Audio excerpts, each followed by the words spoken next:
Tov. Today's daf yomi is Bava Basra daf Kuf Yud Gimel, and we're going to start on the top of Kuf Yud Gimel Amud Aleph. And today's daf is dedicated for Shmir for the Chayalim, Matzal for the Shvuyim, and Yeshua for Am Yisrael. And this Eis Tzara daf yomi is discussing the idea that there's a prohibition in the time of the Midbar for a woman to marry a man from a different tribe because of the prohibition of transferring their inheritance that she had inherited from her father or from her mother into a different tribe.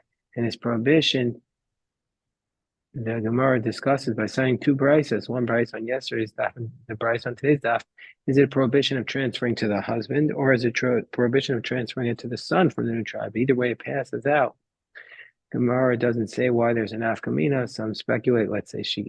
Some of the Achronim say, let's say she's not able to give birth. Is it still a prohibition if it's for her son? Or let's say the husband renounces and says he won't inherit her. But there are two psukim, and each brisa interprets it in the opposite manner. But they both say that there's a prohibition against to a son and for being transferred to a husband. So Daf Yomi on top of Kuf Yud Gimel Amud Aleph states Tanya Idoch.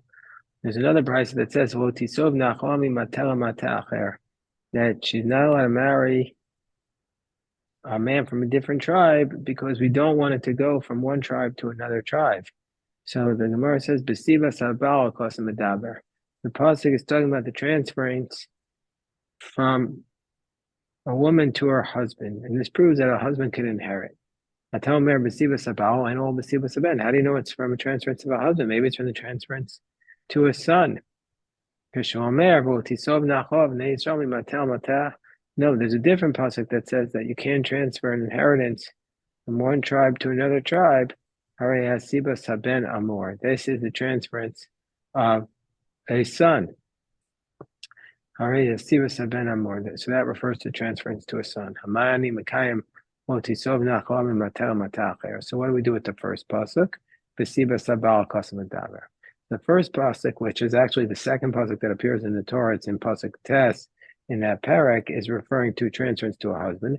And the first pasuk which appears in the Torah, which is in pasuk Zayin and Bamidbar, both are in Bamidbar Lamivav, first the transference to a son. But anyway, the Gemara says the Kuli Alma Mihas, that everybody, but it doesn't really mean everybody. It means both between the first brisa and the second brisa. It says Otisov Nachami Matela Mata Acher. That refers to that a woman is not allowed to marry a man from a different tribe because she'll be violating the prohibition by transferring it to a different tribe through her husband. So everybody's in a position. So that's referring to the prohibition by her husband inheriting her. So Gemara asks the question. Gemara says, "My mashma. How do we know that the psukim mean that Otisov Nacham Matachar refers to the Hasavas Sabal, whereas the other pasuk Otisov Nacham Nei Yisrael Matel Mateh refers to her son." So Siman. Now, there's a whole question. What is Siman here? Some say it refers to a name, but it's a dochek, because where else we see a name named Siman? Others say that this is a reference to Simanim, that there is a siman, that there's a way to remember the upcoming cases in the Gemara. And some say it's just an issue with the gears and it's a different name. So, but anyway, we see Siman Amar Rabba Bar Shu Amar Kra Ish. The pasuk says Ish. So therefore, since the pasuk says Ish, that's how we know it refers to the husband. So the Gemara says Petravayu Ish. But both of these psukim, both pasuk Zayin and pasuk Tes, say the word Ish. So Gemara says Ela Amar Amar Rav Nachman Bar Yitzchak Amar Kra Yid Biku. So the pasuk says Yid Biku, both in pasuk Zayin, and so the pasuk Tes says Otisom Nachom Matachar Ki Ish B'Nachaso Yid Biku. So the Gemara says Betravayu Yid Biku Ksiv. That both psukim, also pasuk Zayin says Ki Ish B'Nachos Matavasav Yid Biku. Both of them say that. So El Amarav Amakra Yid Biku Mato. So Rav Nachman Yitzchak says Amar Kra Yid B'Ku Travay Yid B'Ku Ksiv B'Hu. Amar Rava. So therefore, Rava says, Amar Kra Yid B'Kuma Tos B'nei Israel. And so it says not just Yid B'Ku, but it says Yid B'Ku Tos. And this implies the husband, because through the Nisuin, through the marriage, he's being medavek, he's connecting his tribe to the tribe of his wife, and not through the son. So that's how Rava's answer is. Rav Ashi gives a different explanation. Rav Ashi Amar Amar Kra, it says from one tribe to another tribe, and his son is not considered an acher. So it says mimatel matel acher, that applies to the husband because he's a different person from the wife, but the son is an extension of the wife. So how could they not know these psukim? They say this pasuk says this, but that appears in both psukim. It's almost like the Gemara doesn't, and it's not that these two psukim are written far away from each other. They're written right next to each other. One is pasuk zayin and one is pasuk tes. So Tosfos gives an astonishing answer. Pa'amim shelo hayu b'kiyim b'psukim. Tosfos says sometimes they just didn't know the psukim. That's what Tosfos says. So that's the answer that Tosfos says, which is shocking. Which is a shocking answer, because how could we say that? So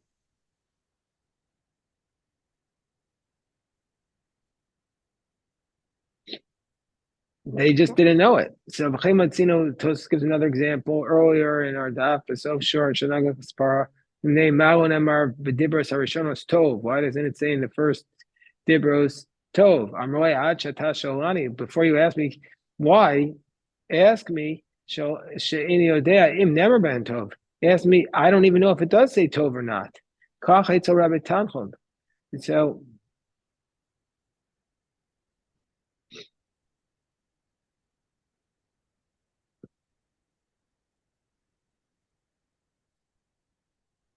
So that anyway, that's the point. The Tosfos says sometimes pa'amim shloyu yedin shloyu bekim b'psukim didn't stop them from coming up with the most beautiful answer. So sometimes you don't know all the bekios, but you could still come up with beautiful Torah study.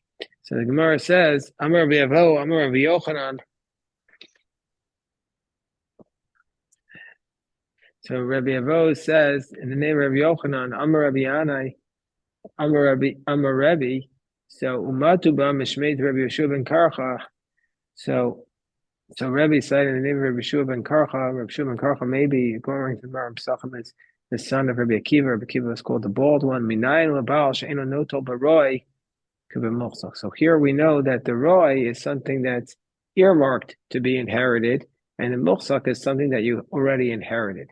So how do we know that the husband will, if his wife dies, that he's able to inherit whatever she has at that time? That's what's called mochzak, what she has at that time, but not what's earmarked to be coming to her. So how do we know that the husband only gets what's coming to her, but not what she has already, but not what's coming to her? So the Gemara says, it states, Uskuv Olid es Yair. It says that Skuv gave birth to Yair by Hilo Esrim V'Shalosh Arim Be'eretz HaGilad. And Yair had 23 cities in the land of Gilad. Well, Minayel Yair, how did Yair have something that Skuv didn't have? Minayel Yair Shaloyah Skuv. How did Yair have these 23 cities which Skuv didn't have? Malami says teaches us Shenasa Skuv Isha, that Skuv must have married a woman. Umesa Bechayai. So Skuv had married a woman, and then she died. Ma'isa b'chayim Morisha, she died while somebody who was bequeathing something to her, let's say her father was still alive.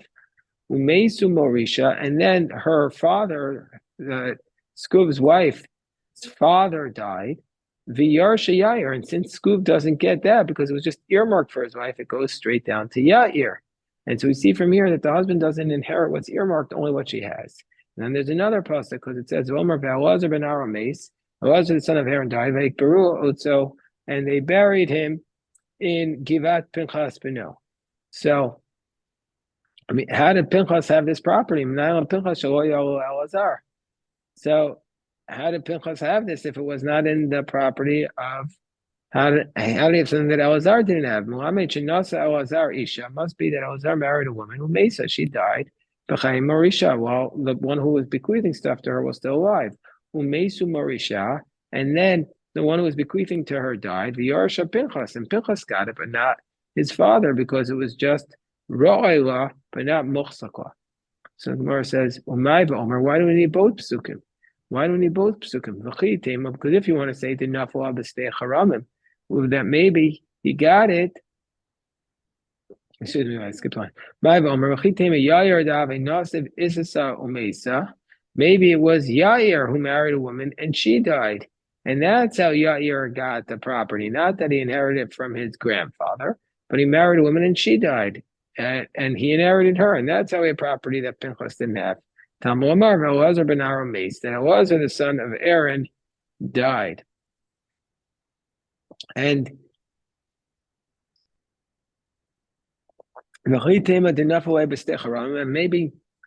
Pinchas, and if you want to say that, maybe Pinchas got it as like a dedicated gift to a Kohen, which is called, if somebody says Cher Moed, which means it's going to be a gift to a Kohen. Amakra, the pasuk says about Pinchas, an extra word, it says, and he buried him in the property of Pinchas Beno. Amakra Beno. And that's extra, because we know that Pinchas is the son of Elazar. So therefore, it must be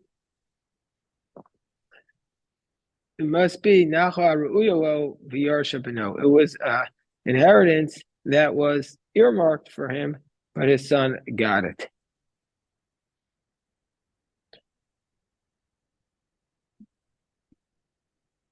So the Rashbam explains, it was appropriate to come to him, but his son inherited it. Me'asher nitalo bahar Ephraim kedaik. And then Rashbam writes, they came to a court case on this matter. Because Elazar was supposed to get it from his wife.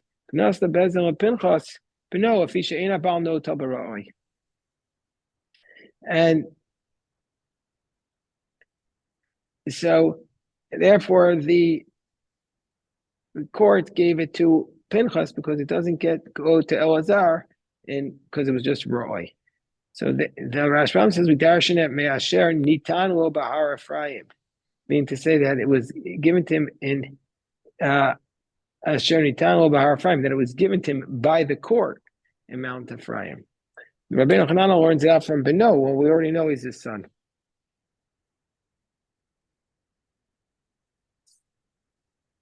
So now the Gemara says the following case. It said in the Mishnah that the sons of one sisters inherit him, but he does not. Uncle, the nephews via your sister inherit the uncle, but the uncle does not inherit these nephews. Tana b'nei achos, benos achos. So the Brisa says the sons of one sisters inherit him, but not the daughters of one sister. So the Gemara says, wait. On top of 113b, what is this halacha about? For what is this being taught? So Rav Sheshes says, Likadem. So it's to tell us, now obviously it's obvious to the Gemara that for sure the daughters would inherit their maternal uncle, because the daughter inherits the mother, and they stand in place of their mother to inherit their mother's brother. Because we know a woman inherits her brother if there is no other brothers. So what does it mean here? So in this case, what this Bryce is just teaching us is lakadim, that the sons come before the daughters to inherit their uncle. And the Gemara is going to learn this out from Yerusha Rishona, from the first case of inheritance, where a son comes before a daughter to inherit a father. So Tani Rav Shmuel Bar Yitzchak Kamed Rafuna v'Yarash. It says Malkesh Yerusha Shniel Yerusha Rishona. We compare, and the Gemara says we compare the second inheritance, i.e., the inheritance of like an uncle, like a nephew of an uncle, to the Yerusha Rishona, which is the inheritance of a son of a father. Ma Yerusha Rishona ben Kodem Ubas, just like in the first inheritance, the son comes before the daughter. Av Yerusha Shnia ben Kodem Ubas. So also in this case, the sons or the nephews come before the daughters. So Tani Rabba Bar Chanina Kamed Rav Nachman. It says in the Brayso, Vayab Yom Achilas Banav. So now we have another teaching on the day that he bequeaths the inheritance to his children, Biyom Atam Apil Nacholos, which means that during the day you're able to do inheritance, Biyatam Apil Nacholos Belayla, but not at night. So Abai says, Amayata de Shachav Biyamama Hudi Yarsile B'nei. If you die during the daytime, do you think that that's where inheritance works? But that's where his children can inherit it. But if he dies at night, his sons don't inherit him. That doesn't make sense. And the Gemara says, Dilma din nachos kamer. So maybe it's just teaching us a law of a specific law about a bezdin with respect to inheritances. The Tanya of Israel, so that the laws of inheritances have to be judged by a bezdin. I called up yesterday one of the heads of the biggest bati din in the world, and I said, "What would you do what would the bezdin do if a person came with a will, a secular will, to inherit, but not and it's in violation of the Torah? Would the bezdin ignore it?" He said, "No, the bezdin wouldn't ignore it." Or Moshe Feinstein said it was a valid kinyan. So even though not everybody holds like Rav Moshe, in a case where the person who had the secular will already was muchzak in it, the court would not ignore it, would take it into account. Mara says that, so maybe that's all what this is talking about. Din nachos kamras, that the court will only look at the case of inheritance like a court case and only look at it during the day. The Tanya by Salvnei Yisrael Chukas. It says in the pasuk in Pamebar Chukas Mishpat that these inheritances will be for a law and a judgment.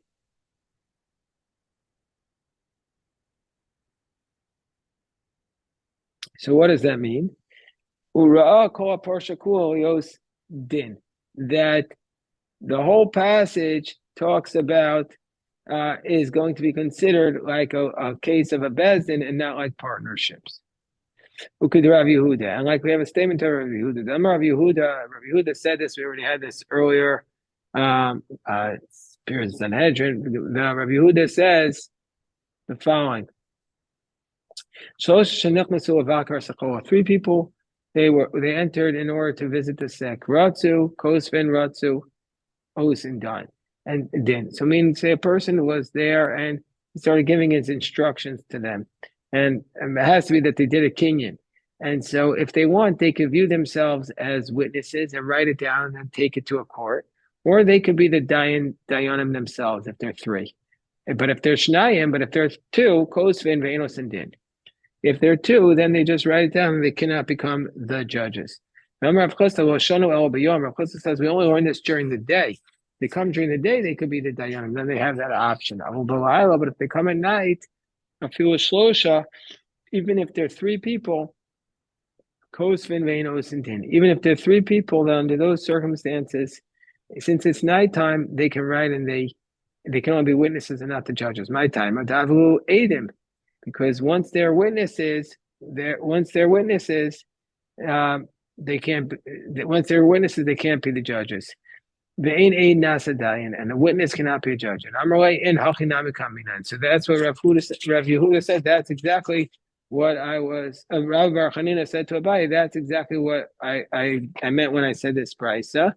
That's what it's teaching us. When I said that you don't do inheritance during the day, I meant this case that they can only do inheritance during the day. It means to say that they can't be the edus at night. The edus can only be at night and not a din Torah at night because Nachal is part of the din Torah. All right, we'll stop the Gemara here and have a good Yom Tif.